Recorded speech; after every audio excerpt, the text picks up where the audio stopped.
Oh, well, that's really clever. Half the room are 2 minutes behind us. Right, okay. Welcome, everybody. I think we have quite a few apologies today looking at the room.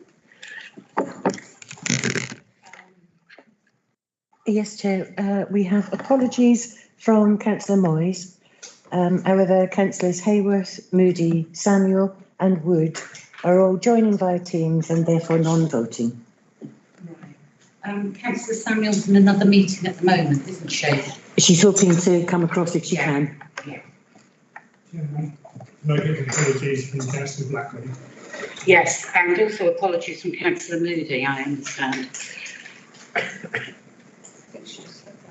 Yeah, Councillor Moody on Teams. Yes, oh right, he is there. Right. Right, everybody. So if we can have a confirmation of the minutes, item 2, pages 1 to 6, and I know that the Vice Chairman would like to bring up a couple of issues about the minutes. I'm not quite sure how to do this, but looking on page 2 of the whole pack, the minutes talk a lot about hybrid meetings and about staff working at home and things like that. And I remember the discussion being centred around it's too early to come to an understanding about how we work in the future. I don't know if you remember it like that, whereas the minutes read to me like a manifesto for remote working. So I'd quite like to have a paragraph in there to say something like, we agreed it's far too early to come to an understanding about the way we work in future. I don't know if you're happy with that. How do councillors feel about that? Okay. Any hands up on the other side? No, nobody seems happy there. Right, that's lovely. Was that the only one? Yeah. Yeah, thank you very much. You've got that, have you? Yeah, thank you. Yes, Chair. Other than that, does anyone else have any comments on the minutes they'd like to make? No? So you're happy to accept the minutes, everyone? Yes? No, thank you very much. Right, declarations of interest, as per usual. Does anyone have any here now? Anyone online? No. Items requiring urgent attention. I haven't been made aware of anything from yesterday. No. Lovely. Public forum. I don't think there's any strangers in the room. So I assume there's no members of the public, Michelle? That's right, Chairman. Right. The next item is item 6. And it's the third sector partners, citizens advice, which is Victoria Rowe, known as Vicky. And Vicky, if you can just bear with a minute, because some of us are just going to move so we can see your presentation.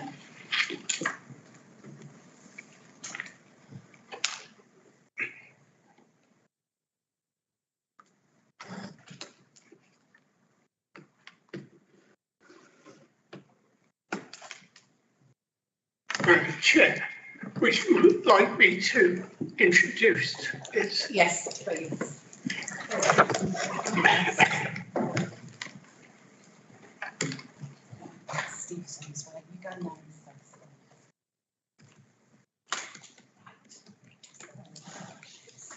Okay. Right, hi Vicky. Now we're all settled.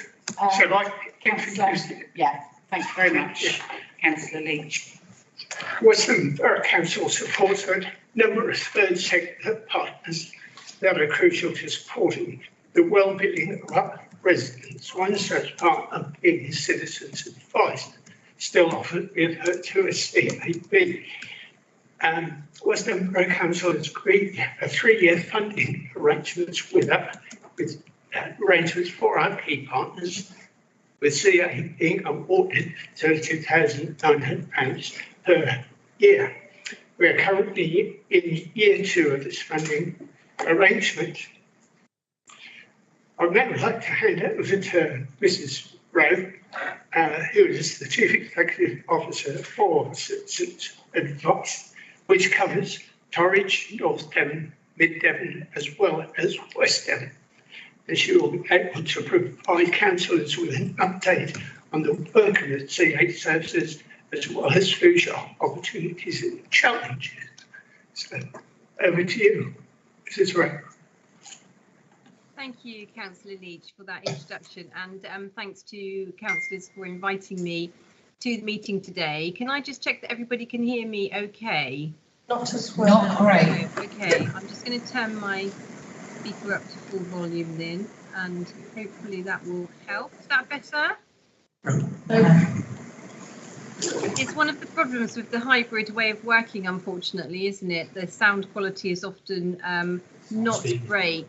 I have my laptop on full volume, so that's Okay, can you bear with us a minute, Vicky, and I'll just find out from our officers We're on it. if we can improve it for you. great. I am Chris.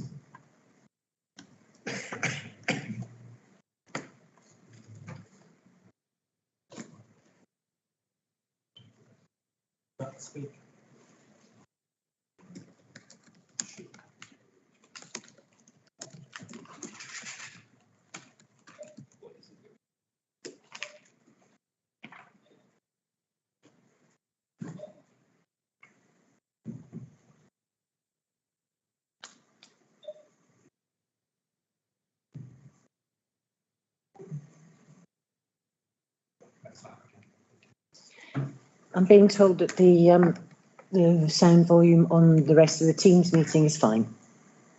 It's just in here. Vicky, would you like to try speaking again, even if it's just to say hello to us again? Yeah, no, that's fine. Can you hear me better now? It's a bit clearer, isn't it? Yeah. That better, great. Okay, well, I will. I'll try and speak slowly, and if you can't hear me again, just somebody give me a shout and we'll try something different. So I haven't put a PowerPoint presentation together for you today because I just want to talk through with you some of the things that are happening and what we're seeing at Citizens Advice. But your annual report is imminent. It's due out at the beginning of April, so that will be shared with you all. So you'll be able to see the work that we have undertaken across West Devon for the whole annual financial year period, and that should be with you in the first couple of weeks of April. We sent a report in October that was covering the first 6 months of work that we undertook of this financial year. So I'm going to use some of the data from that for the purposes of our discussion this afternoon. So I'll just talk through some bits with you. And then, of course, I'm happy to have take any questions from you in relation to the data or anything that you want to ask me about Citizens Advice. So first of all, just to look at some of the data. So for the first 6 months of the financial year, we supported just shy of 1,000 people across the Tavistock and Oakhampton areas, mostly through digital means at this part of the year. And for us, that means telephone, web chat, email and Facebook Messenger. But through the second part of the year, we've opened our doors and are now doing face-to-face appointments as well. So you'll see from the annual report what that looks like in terms of face-to-face service, although it's still very limited, and I'll come on to that in the moment. So we are likely to be supporting around 2,000 people for the year, and for the first 6 months that looked like 2,400 issues. So for the 1,000 people that we helped, each person had at least 2 problems that they were facing when they came to us. And in terms of income gain, so often we're supporting people with understanding welfare benefits and their eligibility to claim them. And for the first 6 months, we were able to do that and support families to claim an extra £400,000. So it'd be interesting to see what that figure looks like for the end of the year. But it will be likely to be at least the £800,000 mark. And that's money that's brought back into the local community of West West Devon. So just to break down that data a little bit, the main issues that we're seeing, and I think it's fair to say it's the same across the charity patch. So we cover 4 districts of Devon. The data is relatively the same across Devon and indeed nationally. The main area of support that we provide is always around welfare benefits, housing and debt, with people usually presenting with at least 2 of those problems when they come to see us for help. So what does that mean for people in West Devon? So benefits, welfare benefits, tax credits and historical welfare benefits and the new universal credit benefit was 42% of the work that we undertook in the first 6 months of this financial year, helping people to understand what they could claim, where they've been sanctioned, to support them through that. And also we get involved with appealing certain benefit claims as well. So that would be a combination of those things. So that's 42% of the work. Debt was 13% of the work that we undertook, and we're seeing a steady rise in that, actually, with no surprises there. So it would be interesting again to see what your report looks like for the end of the year. But what we know is that at the end of the last the last financial year, we were looking at 10% of the work we're doing in relation to debt. For the first 6 months of this year, it's gone up to 13%, and I won't be at all surprised see that that's probably going up again through the second part of the year. And then we're also supporting people with housing concerns as well. And for West Devon, that's a relatively low figure. It's 6% of the work we do, but that does go higher across some of the other areas that we help with. And then the other percentages are made up of various things that Citizens Advice provide advice and information on, ranging from consumer goods and services, discrimination and hate crime, education, financial services and capability, and health and community care. We've also started to tap into a bit more immigration stuff locally, some tax, travel and support, or support with travel and transport.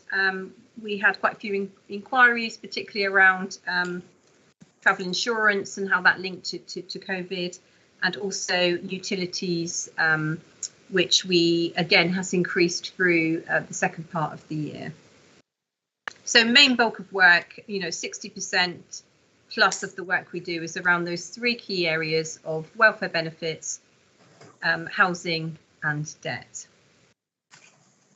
When we break that down even further, benefits and tax credits are about 12% of the work we do. So this is legacy benefits, and also benefits for people with families with children with disabilities, or indeed helping to support people that are claiming for welfare benefits in relation to their disabilities.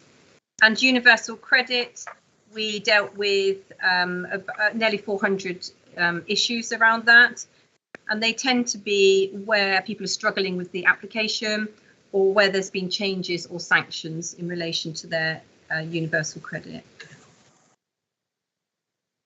And the in terms of debt, then we helped over 300 people, and the biggest area of debt was looking at, well, actually debt's quite widespread, so there's a number of reasons why people come to us for debt, but the research that we're doing in the last 6 months is the majority of debt is around unpaid debt through the pandemic, or as an impact of the pandemic, whether that be people who have maxed up their credit cards or have been benefiting from interest-only payments, but now are going back to full repayment on mortgages and loans, but also more and more people concerned about fuel debt. And I'm sure with the environment, we'll continue to see a rise of concerns around fuel and fuel debt. Another important factor that I wanted to just bring or talk about was food bank, and the increase in food bank vouchers that we are issuing. So it's gone from averaging 8 a week in West Devon to averaging 12 a week. And we've recently started a small partnership with the Tavistock Food Bank, where they're actually paying for us to have an advisor present.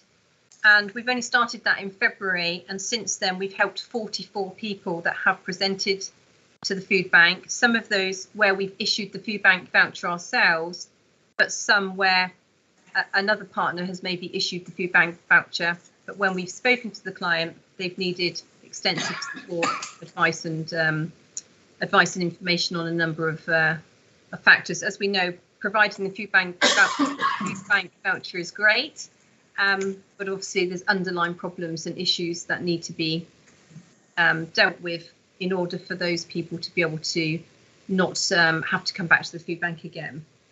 So 44 clients helped. A lot of those clients were referred back into our generalist service and helped further over the coming weeks with their problems. So I think that's a broad summary of what we've been getting up to in terms of the advice giving. In relation to our organisation, we were, like the rest of the world, pretty much locked down, and that continued for the first part of this financial year.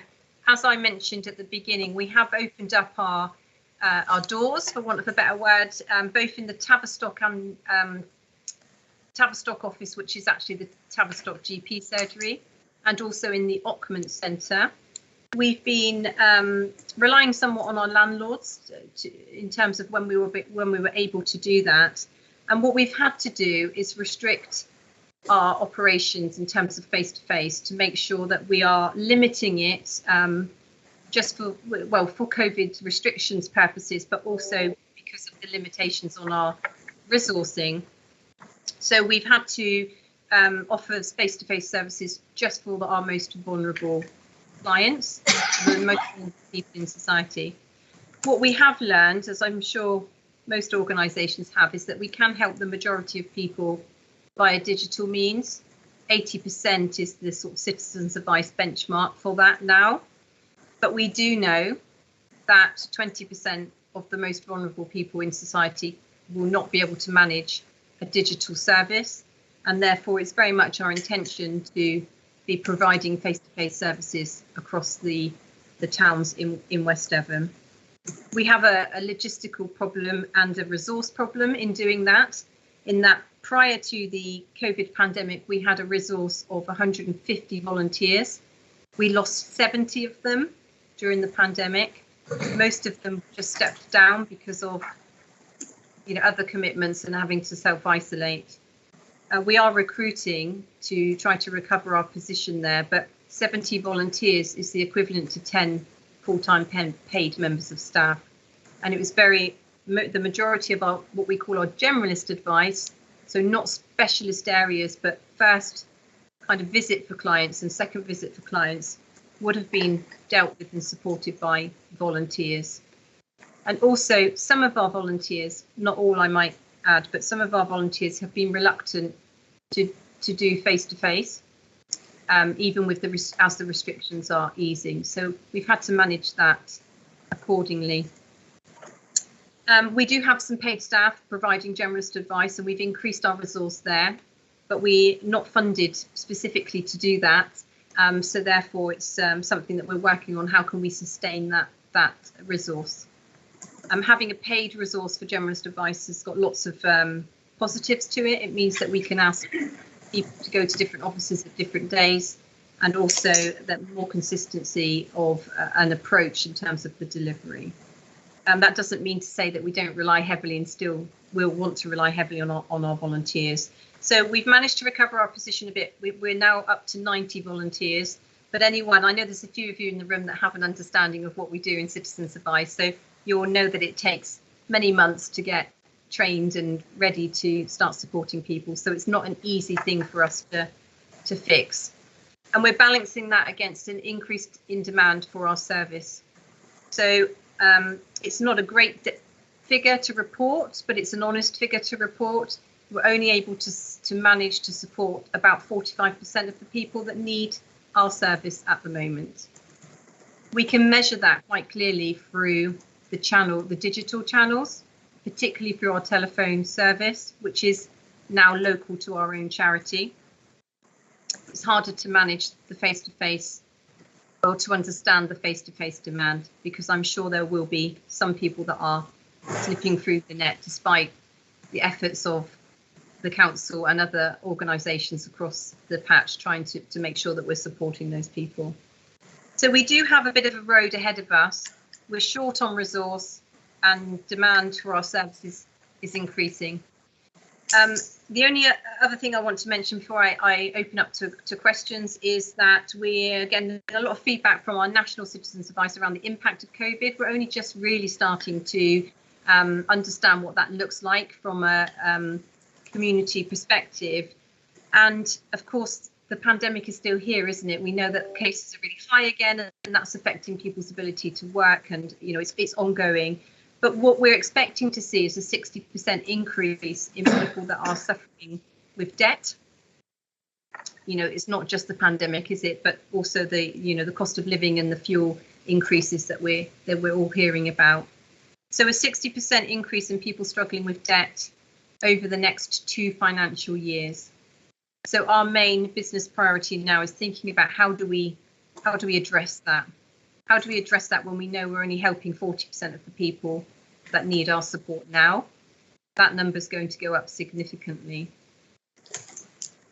So it's not all doom and gloom. A lot of good work is being done there, not just from Citizens Advice, but other organisations across the community. But I think it's an honest story to tell that we have a battle ahead of us in terms of meeting the demand and trying to help people to resolve the problems that they're going to face in the future. But I'm happy to answer any questions on any of that.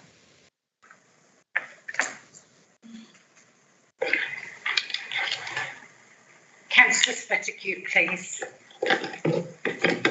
Good afternoon. Thank you for your presentation. It was really interesting.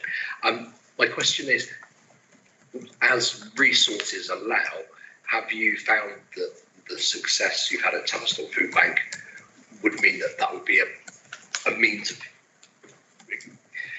reaching more people that you'd undertake in other towns as resources allow? Yes. So for you, of course, that means Oakhampton, which is an independent food bank. So the Tavistock one is run by the Trussell Trust, and the Trussell Trust gave some funding for us to work in partnership with the food bank there to deliver this project.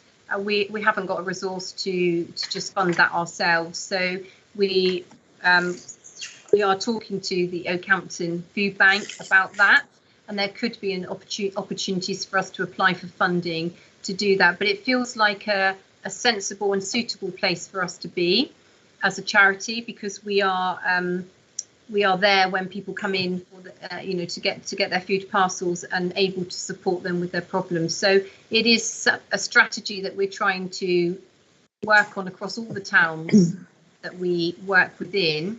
But of course, the ones that have Trussell Trust, those partners have access to local funding, which helps. I hope that answers your question. So the appetite is to do it, definitely to do it. I'm not sure where the funding's coming from at this point. Councillor Follis, please. Thank you very much, Chairman. Thank you very much, Vicky. Many of your comments were relating to finance. So how much finance are you short? Well, that's a $1 million question, isn't it? Right. And just, I'd like to add, it's lovely that Citizens Advice is now attending the Tavistock Health and Wellbeing Alliance. So hopefully, with your volunteer issue, there'll hopefully be some cross-pollination there. And you're really welcome, because Citizens Advice is critical with our community. So yeah, my question is, do you have an idea how much you're short? Thank you. Yeah, so it's a really valid question. Thank you for asking it. So I'll say a couple of things. So the budget that we're just about to, the year that's coming up now from April, we have a deficit of £120,000 across the charity. But what I will say is the charity is financially healthy to a point in comparison to perhaps to some other charities that might be local. So we have we have enough money in the bank to satisfy our legal requirements, and we have a business plan and a funding development officer, which helps us to grow. You know, our intention is to grow. We need to grow. We need to bring more money in to get anywhere near meeting the demand. But we are facing a deficit budget, which is unusual for us actually. And it's some of the reason that we have the deficit budget is because we've employed some generalist advisors and we haven't done that before. We've relied more heavily so on our volunteer resource. So our volunteer resource, of course, isn't completely free, but obviously it's a lot, a lot more efficient than the paid resource. So we have a 3-year funding strategy. We have a business plan that's also 3 years to help us address some of that deficit over the next period. But that is where we're starting our starting point in April. And what we're saying to our funders, our local authority funders, actually, is that we appreciate the strategic grant that we have from you, and we recognise that in some local authority areas that's not going to change. There's no more money in the pot. So what I'm asking is, can we think of other ways that we can work together? Are there other pots of money that you have where we can partner you and we can deliver some of that services on your behalf, particularly if it's around debt and fuel debt specifically, fuel and food, anything in those areas? If we can work together with you, then that would be great.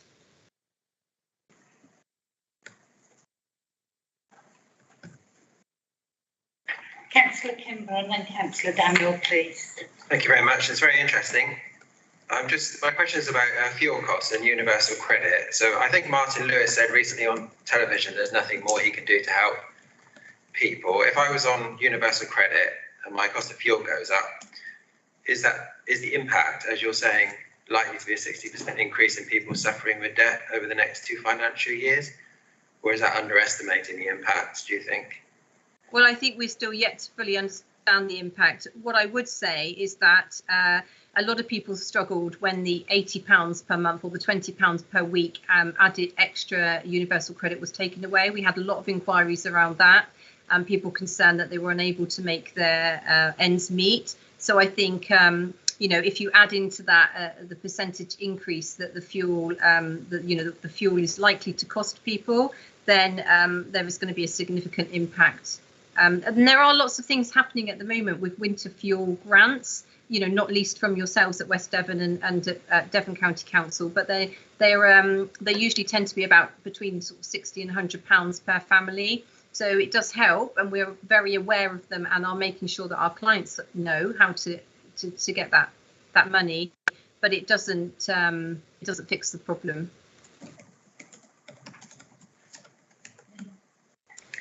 Thank you, Chair. My question really is about recruitment of volunteers, and I'm just wondering how much work someone would be expected to undertake once they've had their training, and are they able to claim any expenses for time given? And do you run campaigns in local newspapers or on local media to try and encourage more people so that you can increase the numbers of people that you help? Thanks. Yeah, no, it's a good question. Yes, so yes, we do. In terms of advertising, we do very local campaigns. Volunteering for Citizens Advice is not an easy job to do. We're regulated and accredited. We're a advice-giving organisation, as you all know. So it's not the easiest volunteering role. So training is, it was about 26 weeks worth of training, but we're basing that on a volunteer coming in 1 day a week. So let's say 26 sessions. We've managed to reduce that down to about 18, but that's just the training element. Of course, then there's experience that comes with that. So it really takes somebody about 6 months, I think is fair to say, to get their feet under the table and start to deliver service to clients. And obviously it's very fulfilling once people start to do that. So it's not easy, but we do have a lot of people doing it, which is great. In terms of expenses, yes, full expenses are given. So any parking or any training that's attended and such, all expenses are paid for. So we are recruiting all of the time, but sometimes we do very niche local recruiting depending on what the need is in that particular town or area. I think that's answered. Sorry if I missed something. And another question, you're unable, you say you're only able to support 45% of people who need it. I guess there's even more people who don't come forward because they're too afraid or unable to access the service. You probably don't know, but you probably have more idea than I do. What's happening to those people who you're not able to support? Are they the people we meet who are getting medication from the doctor? Are we able to help them, refer them back to you?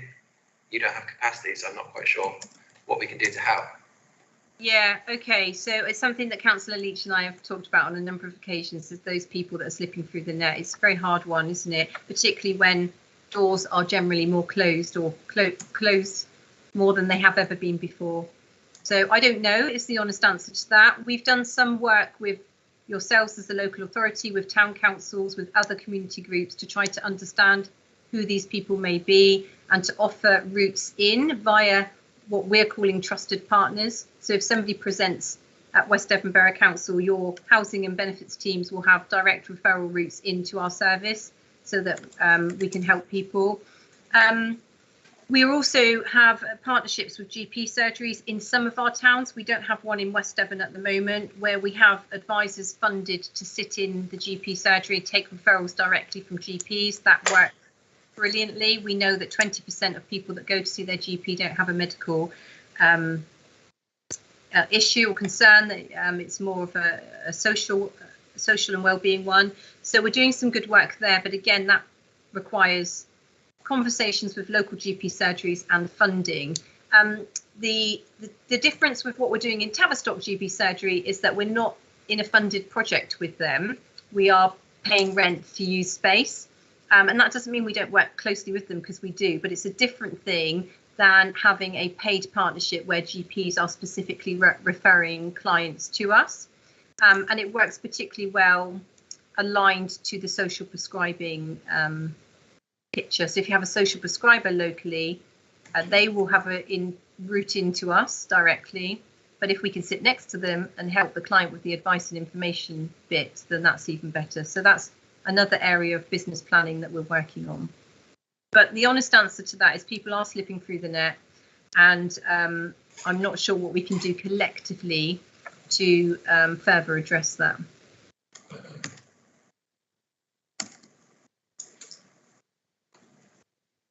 I'm going to go with mine in a minute. Often letting everyone go. Are you still working with the Children's Centre in Tavistock? Yes, we are. So we have a Children's Centre project funded by Action for Children, and that's working across all of the areas, all the towns that we work as a charity. I don't know, I have to be honest and say I'm not sure whether they've gone back to face-to-face. Most of it was happening over the phone. I don't know whether the children's centres have opened again and whether we're actually physically there. It's something I can go back and find out, but certainly that project is going to continue for the next year. So we do have resource available to help that cohort of people. Thank you. My other question was, within the lobbying that you do on a higher level as the citizens' advice, are you lobbying for government funding to be able to give all this extra advice that is needed? Because, you know, as Councillor Kimber rightly said, poor old Martin Lewis has done his bit. But, you know, is there anything that the government or any sort of hearsay higher up the line that they may be able to fund agencies like the CA to be able to give the advice that is needed, particularly, you know, in more rural areas of the country, not just here? Yeah, okay. So, well, we do work quite closely with the government. So a couple of successful funded projects then, I guess, would be the Universal Credit Help to Claim. So we co-designed that project and it was funded by DWP, and that was to help first-time claimants of universal credit. So that's continuing for another year, which is great. Again, doesn't meet demand, but helps, you know, it's an extra resource. And also the Money and Pension Service provide funding currently to Citizens Advice to deal with some debt problems. but again, it doesn't really touch, you know, I mean, it's helpful, but it doesn't meet demand. And it's also, again, predominantly telephone based. So we are working with the government, and we do have funding that comes from government arm's length companies like the DWP and Money and Pension Service. But I think more and more they are having to go out to tender rather than co-designing and using citizens' advice. I think the pressure is on for them to go out to tender and to look at who else is available to deliver on those projects. So whether we will keep them, sustain them, I don't know, but certainly the Money and Pension Service and Universal Credit, both funded indirectly by the government, will continue through the next financial year. But we do work, as you said, very closely through our national team, certainly in campaigning for change, where we're seeing that things are not working well for people on the ground floor. A particular success of that was Universal Credit and some of the changes that we were able to make with the application process and the waiting times around first payments. Okay, thank you. Devon? Thank you. I think all of us would agree with Councillor Kimber's concerns about the vulnerable residents who fall through the net.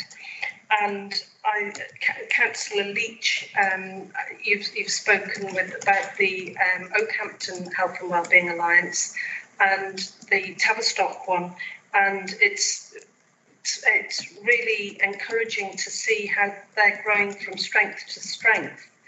And I would suggest that as the GP practices are now around the table and the clinical commissioning groups, these are areas where the most vulnerable will be picked up, and that we don't silo work, that we do work as an alliance for the benefit of our community.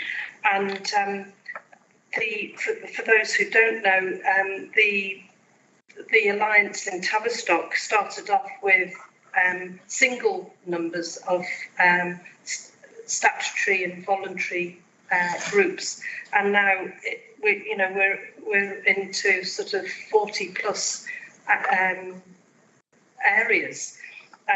So I would sincerely hope that the citizens' advice, now that you're around the table in the alliance, certainly I can comment on Tavistock, and Councillor Leach is well able to comment about Oakhampton, but we do all work together and concentrate on saving these people from going away from help.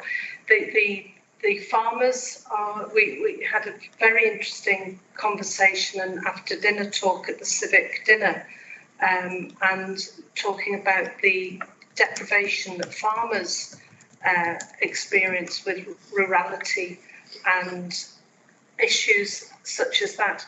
So it is critical that we all speak and listen, well, more to the point, listen to each other and share our expertise, because as you say, training for the citizens' advice as an advisor is very difficult. However, many people in the areas might be able.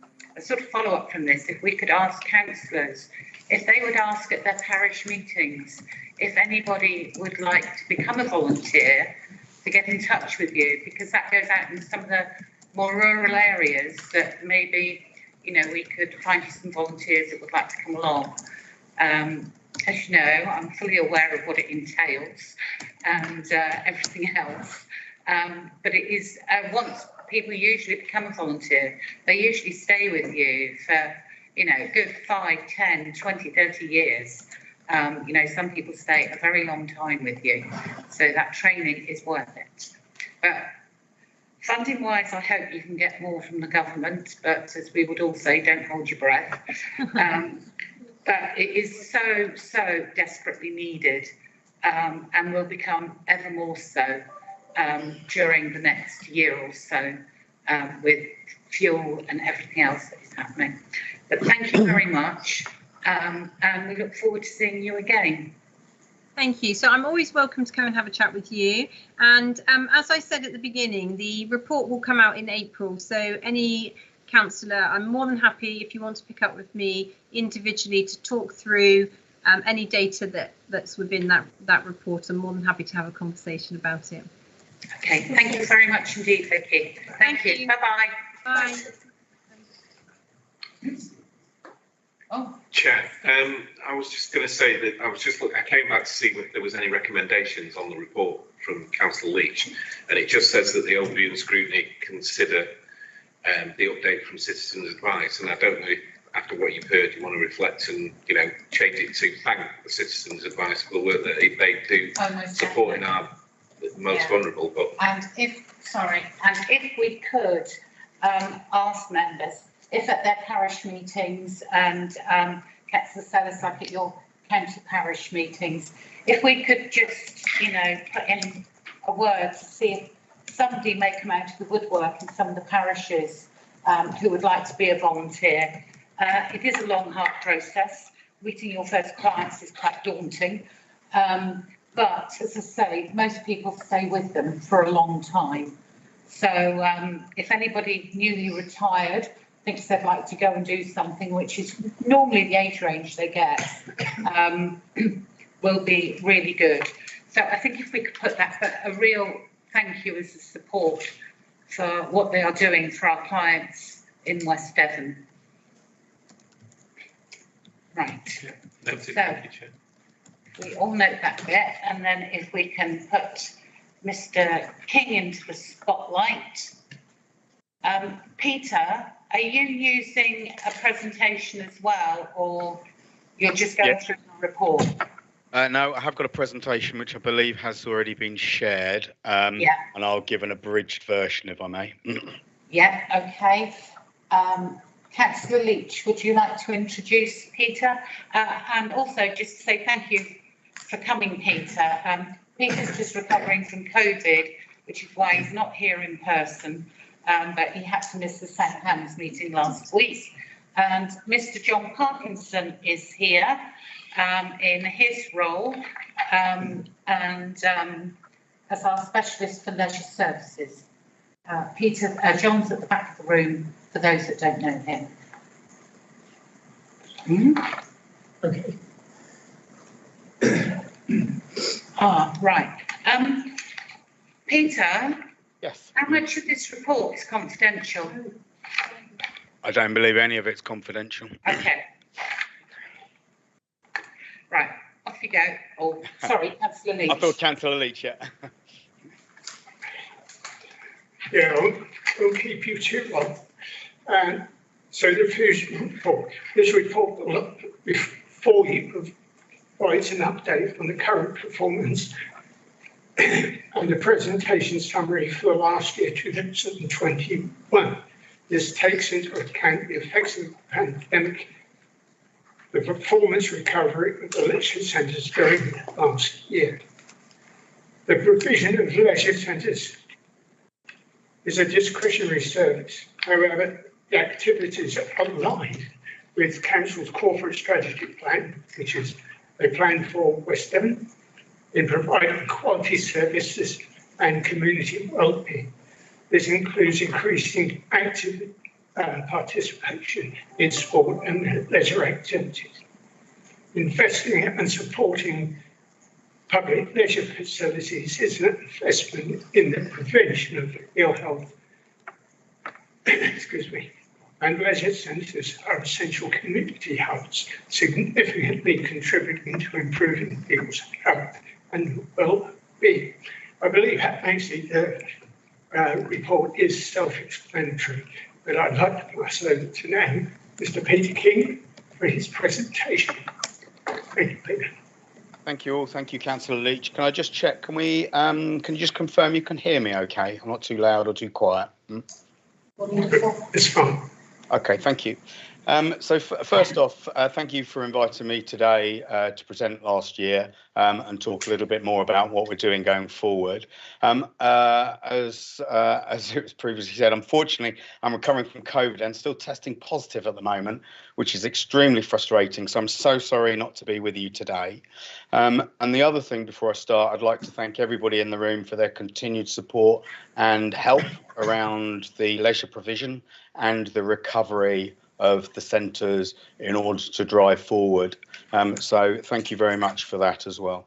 I've also got on Teams a lady by the name of Claire Bill, who's our community and sport and community development officer. She may chip in and answer any queries, especially around the more refined areas of our exercise referral programme and outreach. What I intend to do is give you a slightly abridged version of the presentation, as I believe it has been shared, and then I will take more questions and answers at the end if that's okay. So I'm afraid I haven't got control of the slide, so if we could move to the next slide, please. Okay. So just to give you an outline, so we'll cover today an update on the marketing. We'll talk about our sport and community development work. Participation, I will spend a little bit of time and linger on that, and along with membership.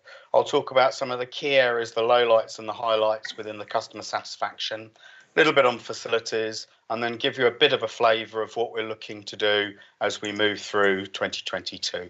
So that's fantastic. If we could skip the next slide. And one more, please. Thank you. So just a sort of a flashback and a reminder, really. So the centres were closed last year and we reopened on the 12th of April. I'll talk about reopening on the 12th of April. There was considerable restrictions around operating safely under the restrictions of COVID-19. So if we remember, that was limited household mixing. There was 2-metre distancing. There was fresh air had to be through the centres and also reduced capacity. That was in place more or less until the middle of July. So just to remind us, we didn't reopen the centres until the 12th of April. I'll show you the participation, but it is growing and is continuing to grow. I'll share with you the January and February numbers as well, which are extremely positive. We continue to improve the service around our compliance. So as a company, we've renewed our certificates for the BSI audit. And also in the back end of last summer, coming into the winter period, we also conducted our Quest Prime, which is an accreditation around the way the centres operate. Social media has been a key focus for us. You'll see more and more focusing on Facebook and with Instagram following up behind, but over 5,000 followers on that. The other thing that we implemented, discussed and launched just in February is we had to look at our fees and charges. We've also made some improvements to the way the concessionary options are available as well. But that came into play actually from the 1st of Feb. And as demand and staffing levels continue to increase, we're continuing to increase our services in order to match that demand. So that's just some of the summary points that we'll run through today. So if we could go to the next one, please. And one more. Okay, I'm going to skip this slide actually, and I'll talk about it a little bit more in the following slide, if I may. So we'll go to one more. Fantastic, thank you. So as you can see here, these are some of the images of the centres around social media. So one of the things that we've been working on and religiously trying to improve has basically been around people, activities, people like us taking part in activities, showcasing what the centres have got to offer. You will see a smattering of sales messages, but that's not our primary focus around our social media. It's really about how to engage with your local leisure centre. Just to give you an idea, Meadowlands have currently got 3,500 followers, with Parklands a little behind in Oakhampton with just shy of 2,000 followers. Instagram is a growing market that we're looking at to do more at. And again, Meadowlands leading the way with just under 1,000 followers there. So some really strong content. We're learning as we're going. We're providing tips and exercise information, and we're showcasing what the centres can do. What you will also see through the other marketing slides is we're promoting things like free usage. Come and give us a try. You'll see pledge your fitness. It's not all about looking fantastic and amazing. It's more about feeling good and getting involved and taking part. So those are just some of the images you'll see on our Facebook and Instagram pages. So if we could move on to the next slide. These are some of the campaigns we ran. The gentleman with the glasses and the yellow top is actually a member of Ivy Bridge and ran as part of the Fusion National campaign. And just to back up, as I was saying, it was more about the get healthy and happy and how exercise can benefit you in your everyday life, and also your sort of general feeling, mood and well-being as well. So again, if we could jump to the next slide. An important part of what we do is how we interact and provide services for everyone in the local community. A big part of that is our exercise and referral scheme, or GP referral scheme. This is a 12-week program where somebody can come in and enjoy using the facility under a concession rate, but as an assisted session. So these are lower impact exercise classes. These are instructor-led sessions on our gym floor, of which I would like to say that Parklands do extremely well at, and Karen also supported at Meadowlands as we started to launch through that site there. So as you can see, year to date, we've had around 88 referrals. These come through local health clinics. We're looking more and more to see where we can do self-referral in order to drive those numbers as well. What you will see is year-to-date completers are a little bit lower, so completer ratios are down at sort of 29%, and there's a reason for that. There's some people are still within the programme, so have not completed the programme as yet. There is a little bit of stop-starting that goes on, and especially at the moment with COVID, and if we also look over the time of December, there was some stop-starting of the exercise referral as well. But it's a key strategic element in order to support people into using the centres. If there's any further questions on it, what we'll do with Claire's expertise, I'll try and answer those at the end, if I may. If we could move to the next slide. Thank you. I'm not going to linger on this, but this is a snapshot of the work that we do with OCRA. OCRA support our sport and community development work in helping us into the local community, and that's through Tavistock and Oakhampton in order to engage with youngsters and getting them involved with sport and physical activity. So this is a snapshot of some of the people that have taken part. They're also a key partner of ours when running our holiday programs. So they do a lot of our programs at Parklands, and you'll see that at Easter as we come up to that date. So if I could move to the next slide. Just an example of some of the marketing. Again, if I can go one more slide, that would be great. Okay, so hopefully you can all see some of the numbers. So what this slide is showing here, this is showing us from January 20 up until December 21. Now, it's a sort of a mixed story. As you can see, we had participation numbers around 14,000, 13,000 prior to the shutdown in April 2020. A bit of a blip in the middle is where we reopened and then closed again.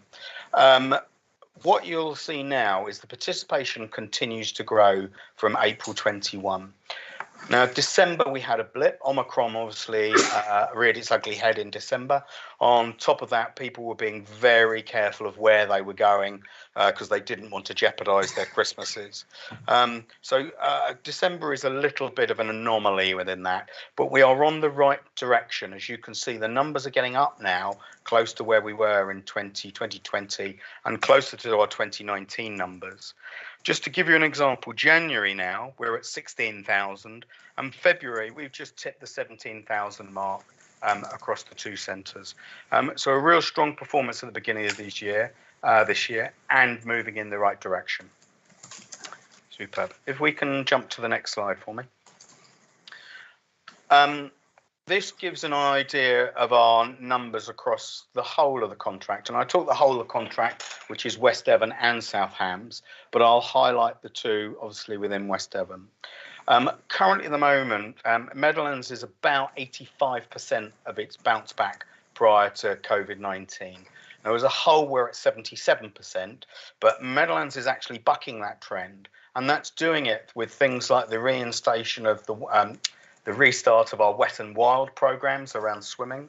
It's working really well with a fitness product there as well, with really strong usage and programs around the gym floor and the group exercise. Parklands is a little bit lower. We're down at sort of 70% at the moment, but still on an upward trajectory. What Parklands have done extremely well is engagement with local schools. We're seeing more and more bookings and daytime bookings through schools. We are still trying to encourage the growth of membership, but we're also seeing some good numbers coming through from a pay and play, if not membership. So again, if I can move to the next slide. Okay, so we look at our sort of customer engagement and customer score. We call what's called our Net Promoter Score, or NPS. So this is effectively asking somebody, would they recommend somebody who use the centre?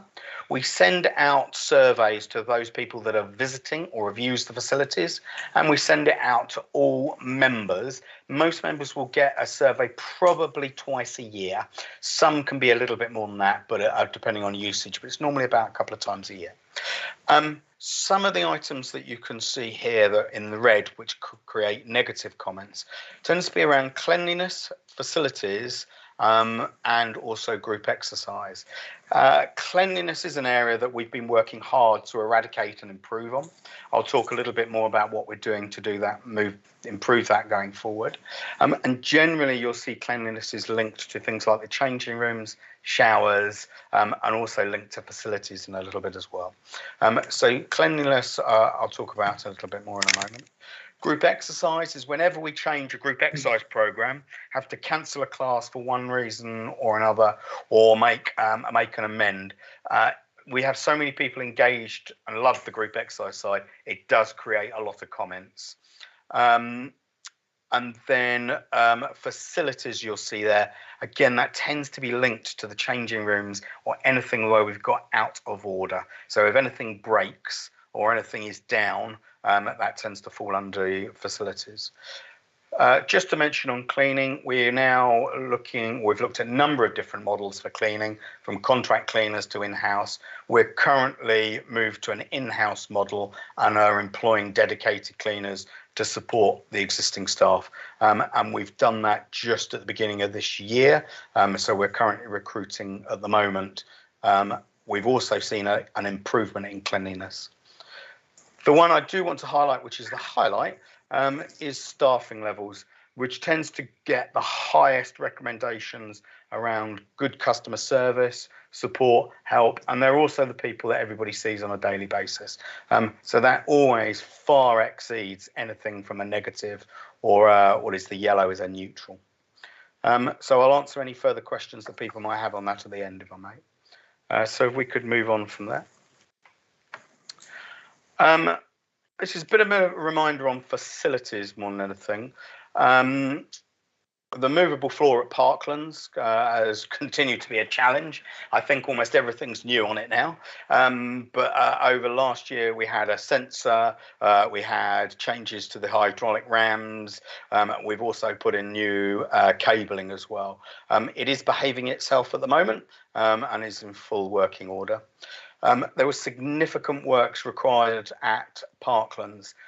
We had a leak which also destroyed all the electrical works, so the key motherboard, and we also had to have repairs to boilers as well. So heavy investment in that site as we came to open. We do have an issue with the ongoing maintenance at Meadowlands and the air handling unit, currently working towards that at the moment. Also looking at a longer term project on what we do in the long run in terms of its replacement cycle. And then every year I submit an annual PPM or planned preventive maintenance schedule to John within the council. I'll talk a little bit more about renewable energies coming up. Each centre also has a plan for saving energy, and that's anything from ensuring that lights are turned off, we're moving to LED lighting, that we use pool covers where we can, we don't leave sports hall lights on when it's not being used. We have a number of things that we can do at a centre level that doesn't actually need great investment. So if we could move on to the next slide for me. One of the things I know has been keen to everybody's heart across both contracts is renewable energy and solar. We have reviewed all the sites. We have got a proposal or a business case for renewable energy around solar panels on roofs. We've currently in an agreement around a capital investment project with the council on how we can move this further forward, which I believe a report is currently being worked up at the moment. So we're in the final phases of agreeing the financial arrangement in order to proceed with solar energy across all the centres within West Devon and South Hams. The next bit, one area of note, we have been working under a contract variation. This is coming to the end in March. Now, we're getting very close back to a full contract specification anyway, but there are further discussions with the council at the moment around any gaps between what the contract is and what we're currently delivering. We've also increasing our staffing roles. We had what was called an operations assistant, which was also cleaning, but we've decoupled the two now and improving on our fitness product and service, especially as our participation is moving forward. And I've talked about dedicated cleaners to improve standards as well. So if I could move on to the next one. And the other part of this work going forward is to improve the programming of the centres. We're working hard to make them very family friendly, family orientated and accessible for all. What you'll see more and more as we come up, we will start to move to outdoor activities. So we run what's called boot camps and yoga and running outdoors to try and attract people into the nicer weather. We're launching PT, although it's not a massive market, it does help with motivation and again at affordable rates. One of the things here, we relaunched the Wet and Wild. We invested about £20,000 into getting all the Meadowlands features back up and running. There's one feature that we've still got some further works to be done and expecting the contractor back out. That was fantastic. It really drove participation over February. You'll see it be packed over the Easter time. And then we've also been doing more with the dedicated intensity program at Parklands. We've been using that as a spin studio, but also for things like our junior gym. And we're looking at doing more specific items for clubs, such as rugby or football, because we've got the space to be able to do it. So we're working hard on centre programming in order to attract customers to use the facilities. And I think I'm coming to the end. So if I can move to the last slide. I am. There we go. So that's sort of the whistle-stop tour of last year. A little bit on some of the items that are on the radar for next year. And I would be delighted to take any questions and answer as much as I possibly can from everyone in the room. Thank you, Peter. That was really interesting. Before I get involved, does anybody have any questions, please? Councillor Mott, please. Thank you, Chair. It's brilliant to see that we've got improvements and that people are coming back to the centres and that the cleanliness has improved. I know that was a big concern for the residents.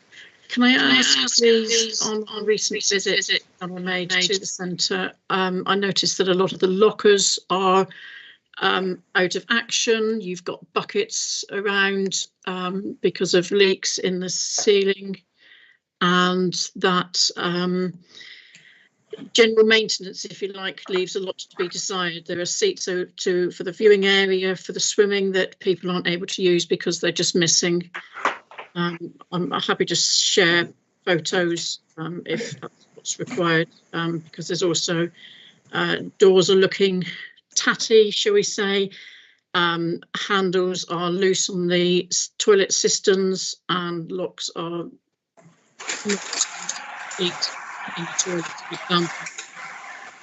Oh, okay. Can you hear me? Okay. I think there was a number of items there, basically around the maintenance of the centre.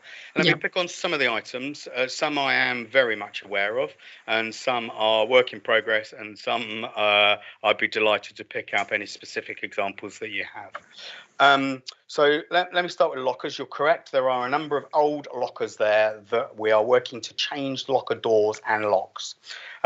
We will probably move to a padlock system.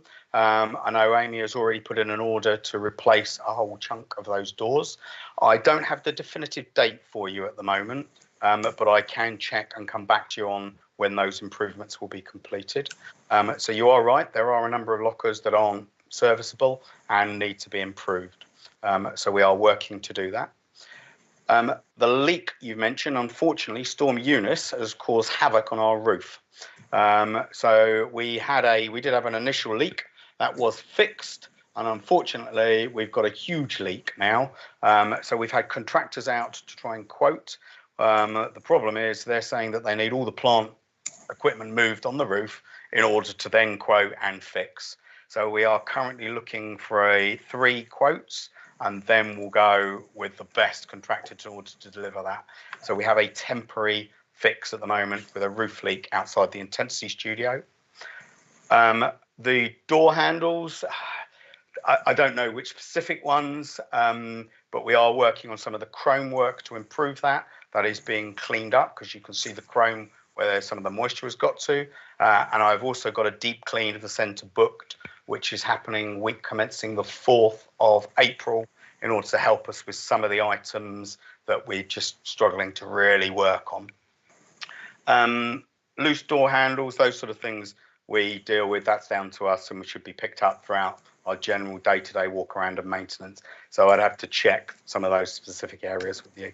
We have made improvements to the changing rooms with an RSJ that's now been boxed in, and I also have walked the site very recently with Jonathan Parkinson and Stuart Truss from the council as well.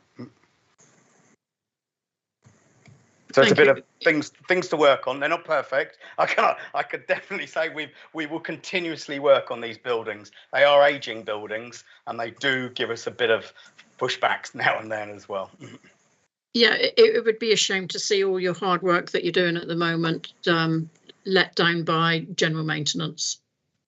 Yeah, there are items, and I'm not going to sit here and say, no, we've got it nailed. They are continuous improvements, and we are aware of them, basically, Councillor Mott. Great, thank you for your work. Any questions in here? No? No?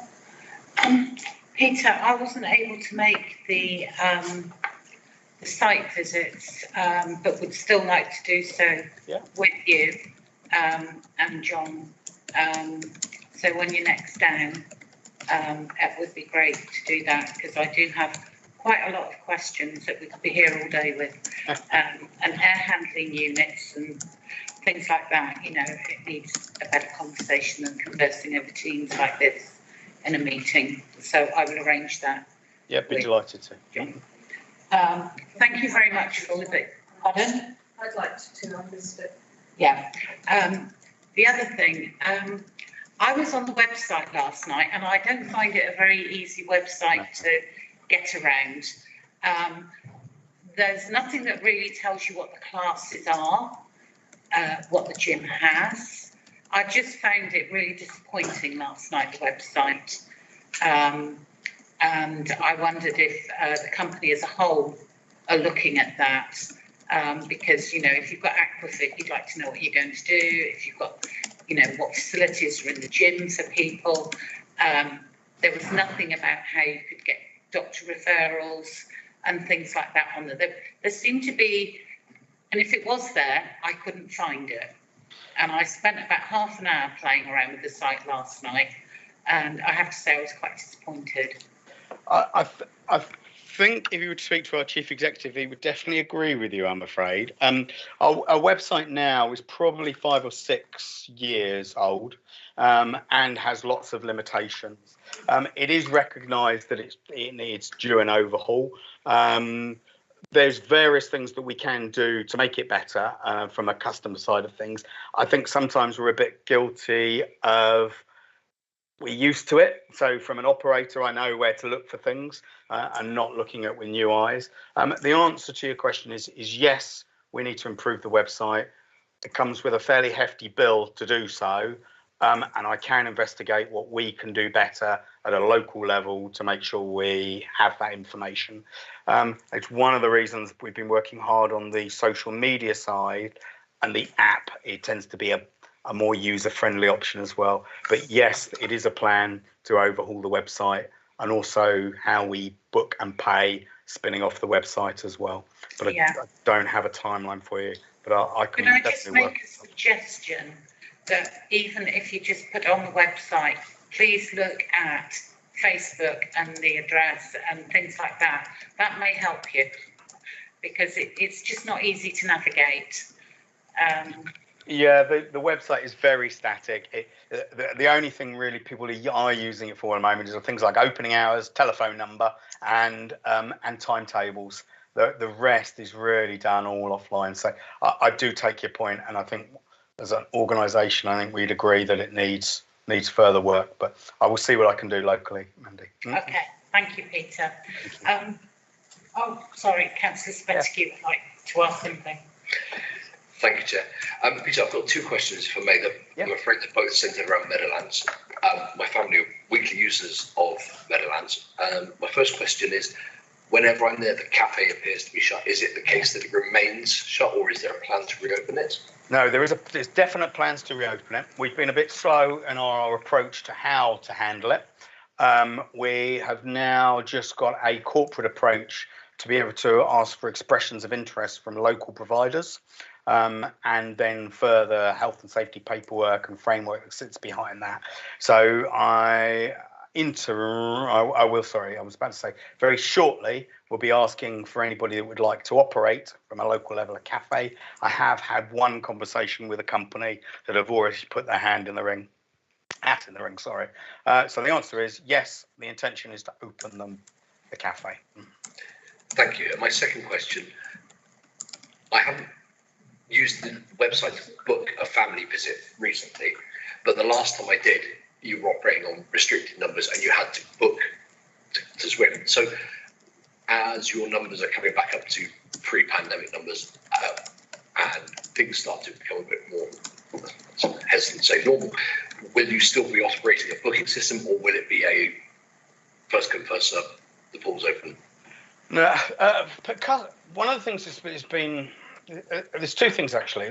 One is customers are now getting in the habit of booking, which is actually very helpful. And it's one of 2 things. It helps us know how many people we're getting in, so manage capacity. The other, it helps the customer know that they've got a spot. So I think at the moment is to continue the bookability of the pool. We are reviewing and likely to make some amends to how you have to book to use the gym. We are trying to push our staffing levels up now in order to increase capacity numbers. So it's not really the programme that's stopping capacity or COVID restrictions. It's physically getting enough qualified lifeguards to be able to have on shift at any one time, and recruiting and training those individuals. But over the holiday period, we were hitting our max numbers around 90 people in that pool. So we will retain the booking for the moment. It's not restricting capacity and is actually helping us and customers currently. It's the feedback that I'm receiving. That's great, thank you. Councillor Salas, please. Thank you. Thank you, Peter. Will Fusion be seeking further financial support from the local authorities? So I can talk about what our intention is, but I can't talk about what the crystal ball looks like, I'm afraid. So the answer is our intention is not to come back and ask for further financial support. We, the last period of financial support we asked for, and which you helped us also with the National Leisure Relief Fund, was to open the centres back in April 20. We're currently working with the council on the moment regarding a reprofiling, but the intention and the strategic approach is not to ask for a funding from the local authority. Now, I slightly caveat that, I'm afraid, and the caveat is Omicron's reaching and rearing its ugly head again. I've got a whole load of staff off. We've got customers potentially also affected. We are trying to get back to where we were in 2019 and need to exceed that number. I can't predict what's going to happen in the future, but the intention is not to ask for further funding support. Does that vaguely answer it in a politician's way? Hold on, Peter, because Mr. Molyneux would like to come back with. Yes. Thank you, Chair. And it wasn't really a comment on what Peter had said. I think it was just going back to your comment, actually, that in light of what Peter has said, I think, you know, the website is absolutely fundamental in Fusion getting to those increased numbers. And I think that should be a priority for Fusion. That would be my view. Yeah, thank you. Yes, I was being a bit politer for me. Because I was looking for someone else to be able to join up, but I couldn't see on there what you would get for joining up and what there is available and things like that. And that's where the website is fundamental, Peter. It really has to be. If you like, I'll send a message to your boss. So it is. As I said to Steve yesterday, I've got his mobile number. But it is really, really important to be able to get that first bit right, because people these days, they look up what they want to do, compare you and everything else. And as I say, last night I was left extremely disappointed. Yes, I think that's what I was saying about, I know it's there, I know where to find it, but that's me being guilty of knowing how, looking at the website on a regular basis. So I do take your comments on board, and we'll take it away and see what we can do as an immediate route through for new customers. Just let me see what we're supposed to be recommending to you now. To note the content. It's to note the content. And proposals for 2022. Right. I think within that, we could actually put in, if Councillor Leach is happy and Mr. Parkinson, that we would really strongly recommend that the website needs drastic improvements, not just improvements, Peter. I was going to say, can we take the word drastic out? No, because I want it to be stronger than just improvements. Significant, Chair. Significant, there you go. Thank you, okay. Excuse me. Is everybody happy with that? It's awfully difficult trying to... Can I suggest that we ask Peter to come back in 6 months to update us on progress? Yeah, thank you. Yes. You fancy coming to L1S again in 6 months? Can I say no? No. The answer is I'd be delighted to, yes. And also, if anybody would like to meet me at a site and see, I know we offered some time blocks and I know it's not convenient for everybody, but, you know, I'm very much an open door policy. I would be very, you know, welcome if anybody would like to sit and have a cup of coffee and chat outside this space. So. Okay, that's brilliant, Peter. Thank you. Does anyone else have anything else? Oh, Councillor Southcott. You've been asleep. No, I'm not been asleep, but just one thing. I was on your visits the other week. I was wondering whether the Parklands at Oakhampton now has got what would be the rest cafe area now has been properly decorated, because that, to me, as a first-time visit, was a little bit of an off-put. So sorry, you cut out there. Just, I think you said the coffee or cafe area. Was I correct? Well, the cafe area where we were standing talking there for a while. It's all been redecorated, but it's not to a very good standard. Well, it's all white and probably is not very attractive without any seats and so forth. I think Also going up the stairs. I don't disagree with your comments. What we need to do at the moment is we're currently looking for an operator to take on that space, of which then will bring life to that area. When it's devoid of anything from tables, chairs, planting, it really is a corridor at the moment. It doesn't look the most appealing. So that is a work in progress, and we are working to improve that and open that space.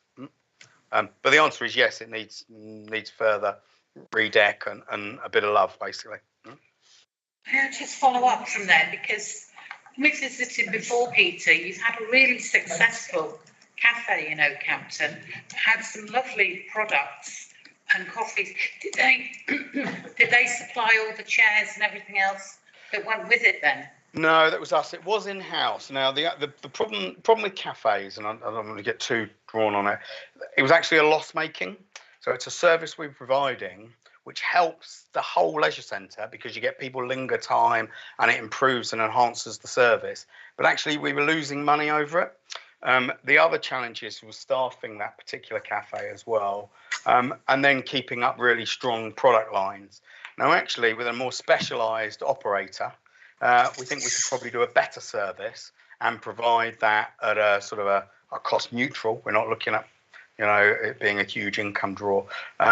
So I think we can do it. We can do it better than it was, is to answer you.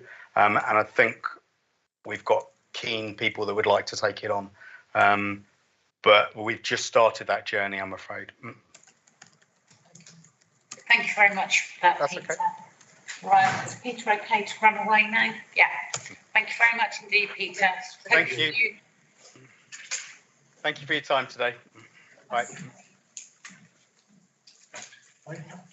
Councillor Mott. Thank you, Tony. Councillor Mott. I don't know if it's residue. Councillor Mott's got a hand up. Oh, I don't know if it's residue. Hello, Councillor Mott. You've got your hand up. Thank you. Sorry, Madam Chair. It's just if we're tweaking the recommendations, would we be able to add in that we receive a schedule of maintenance from Peter when he's either when he comes back or certainly with the report that he comes back with in 6 months' time, please? Yes, that's absolutely fine. Thank you. He's normally pretty good at giving us those, isn't he? So, and John can chase that up. You'd probably ask for that quarterly, wouldn't you, John, within your normal meetings with Peter? Actually, we have our regular monthly client meets with Stewart Trust, our lead facility, so we will get a month-by-month picture of, what maintenance has been taking place, particularly some of the key items. So we can definitely have a thorough update in 6 months' time, and myself and Stuart will make sure we get around both sites as well ahead of that update. But as well, if members do want to have another previous visit round, particularly ahead of the next scheduled ONS meet 6 months, we can arrange for those meetings as well, so we can see firsthand all the two sites. But yes.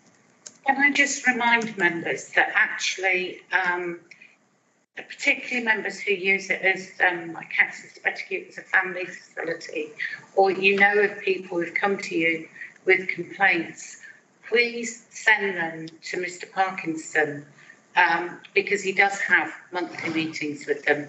So, instead of sometimes saving them up and they then begin to really bug us because we're not getting anywhere, if we ask John to do that, and anyone is free to take forward messages, complaints, compliments. Compliments are good when you get them.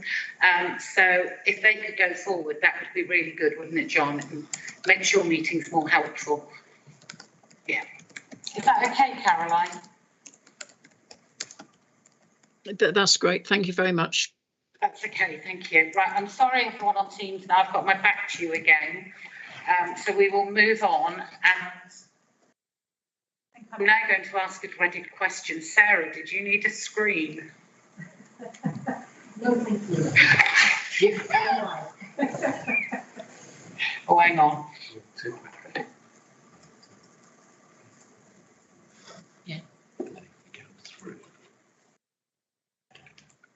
Right, okay, yeah. Okay. Yeah.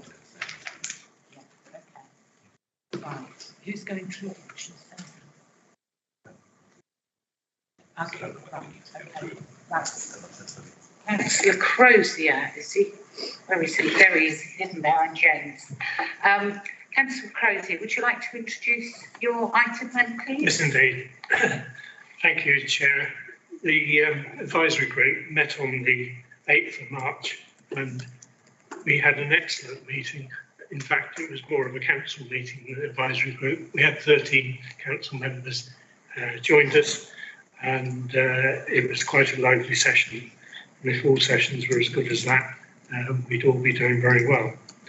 The main items within this group is broadband, high streets, Tavistock bids, Oakhampton may be having a bid, employment space, and dare I say it, the Tavistock railway extension. The individual group on private group that's been pressurising for the railway had a very positive meeting last week, and there seems to be probably more movement there than we actually realise. We as a council have got a very small supplier in business premises, but we are getting more inquiries for office space. The team have been surveying not only the council's assets, but also the borough to see what private employment estates are doing as well. With that just overview, I'll hand over to Sarah to fill you into more detail of what they're doing. Thank you. Thank you very much, Councillor Crozier. Good afternoon, everyone. Lovely to see you in person.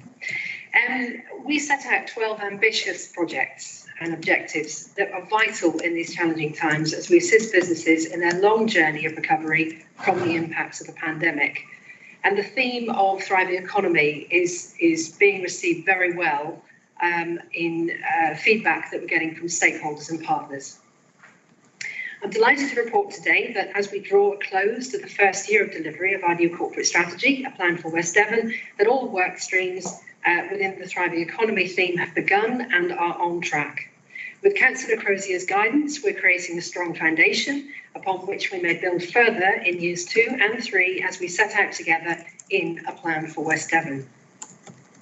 We're building extended relationships with delivery partners and stakeholders, also with town and parish councils. Much more work to be done, but it's a really good start. Work will roll on smoothly into year 2, the financial year 2022 to 2023. We have, of course, suffered delays caused by the Community Renewal Fund and Levelling Up Fund Tranche 1 bids that we submitted, and they were rejected. And of course, there has been a delay on the announcement and subsequent unveiling of the Shared Prosperity Fund by the government. We have made a recommendation as a placemaking team to merge 12 projects into 11 for the remaining term of the plan for West Devon under this theme. Specifically, that is TE 1.3, promoting active travel, to be merged with TE 1.1, West Devon Visitor Economy Plan.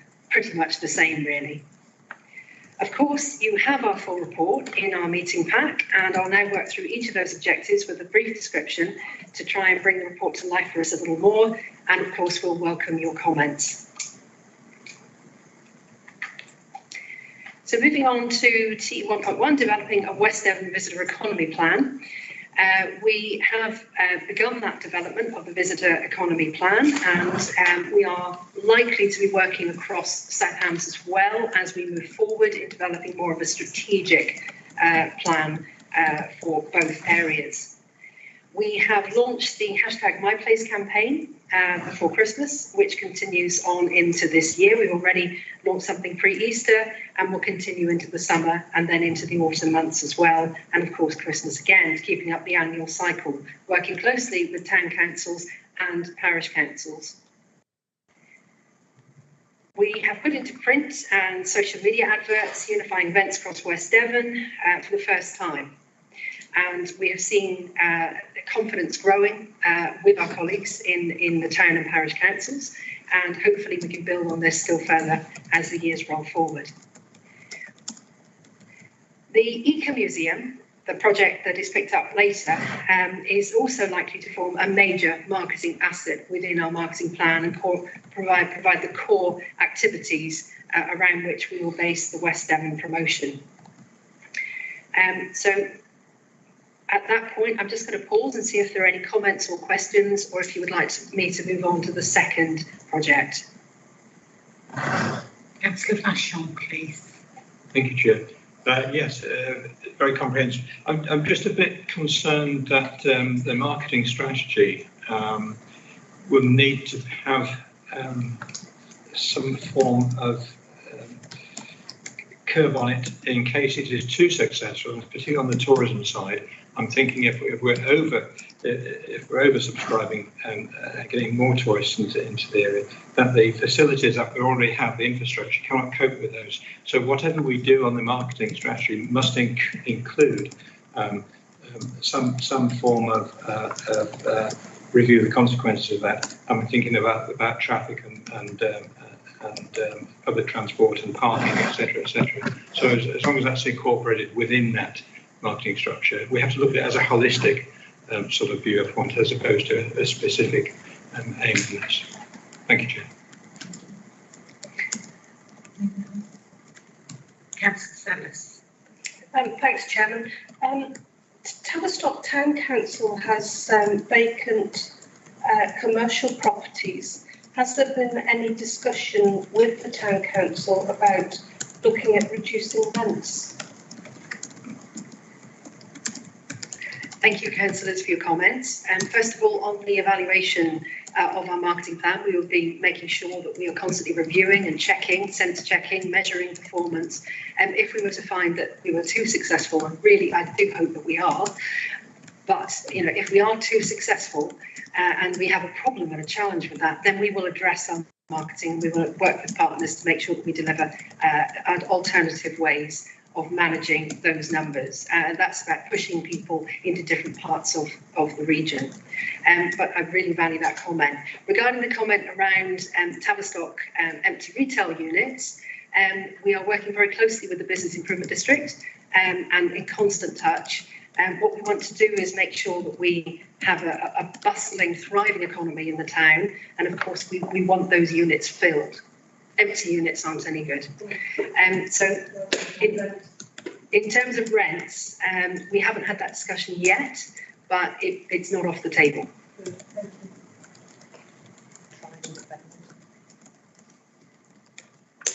Moving on to Sarah. Thank you. All right then, so on to T1.2, support place-based public realm enhancement in West Devon. We have been working with North Taunton, Oakhampton and Tavistock. So the Welcome Back Fund has been very successful here.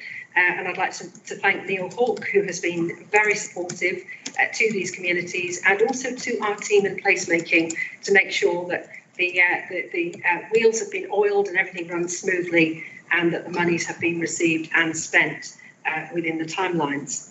So we've seen things such as planters, wildflower borders and bunting to dress the towns, also clock tower renovations specifically in North Taunton, also bench repairs and refurbishments, bicycle racks, sensory garden installations specifically in Oakhampton, and then a very specific project also in Tavistock with a town centre Wi-Fi system that also includes a footfall monitoring installation, which was our recommendation.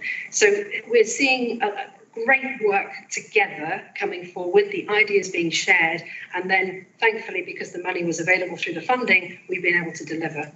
So I'm really pleased with how that's gone, and I look forward to continuing those relationships with all parties moving into our second year of delivery. I'm going to pause for questions or comments. Anyone on the board? No, Chair.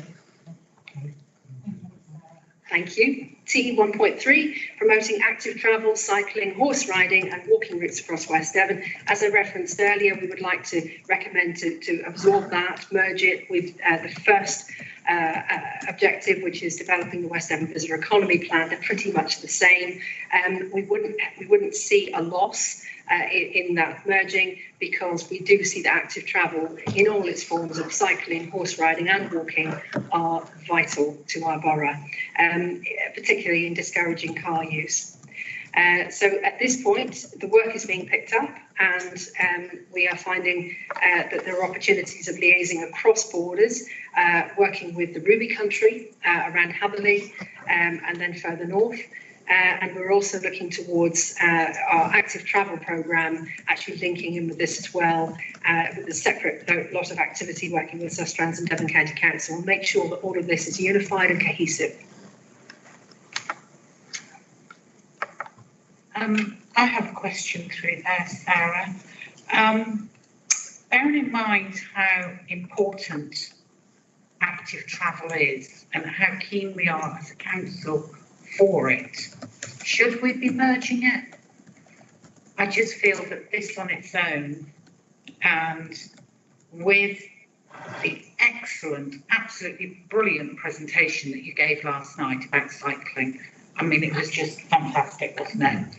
And those of us that were there, you know, you were just brilliant. And that's where I sort of feel that should this be kept as a separate item, because what did we have? 9 councillors last night, 2 from, I think there was 7, yeah, 7 from West Devon and 2 from South Hams at the meeting, Presitech, whatever it was. But I just feel with the importance and the work that you and Mr. Brooks have started to do, I really feel, and I don't know how other members in the room feel, particularly the ones who were there last night, should this be kept as a separate item and its own item in its own right? What, active travel? Yeah, as opposed to merging it with item 1 here. So it would go in with TE1 on marketing, developing the West Devon economy plan. I think these are subsections, aren't they, on TE1, and this is just highlighting it as an activity of activity. If you're saying want to merge it into the other, so it won't be a TE13, it will disappear into TE11. That's what this is saying, isn't it? I'm right. That is my recommendation. We would see it, as Councillor Crozier has highlighted, that we would see a key work stream being active travel promotion. And as I learned from Sustrans just yesterday, how important it is to really celebrate horse riding in our borough. We would see, you know, the cycling, the horse riding and the walking as 3 further subsections of active travel within our marketing plan. The recommendation was just to simplify our, I suppose, administration and reporting. But as we move forward and roll on, I would absolutely be reporting back to you on a regular basis about how well we're doing on promoting active travel. So we wouldn't lose it, and that's a reassurance I want to offer. However, I will take your guidance today and we will act accordingly. And how do others feel about that? If I know, like you were saying, the grooming camp, go on then. I don't know, I kind of feel like it probably is okay to merge it because we're looking at it from the economy point of view, aren't we? And our economy with active travel is, those 2 things are going to be, active travel is going to be one of the most important parts of our economy going forward for tourism, it feels like to me. So I'd happily merge it, but I don't know what other areas of tourism they're going to be concentrating on, so, or the visitor economy. I'll leave it with you, Sarah, and Councillor Crozier. Is that the, thank you, helpful answer? Thank you. We'll go away and review that, and we'll let you in going together.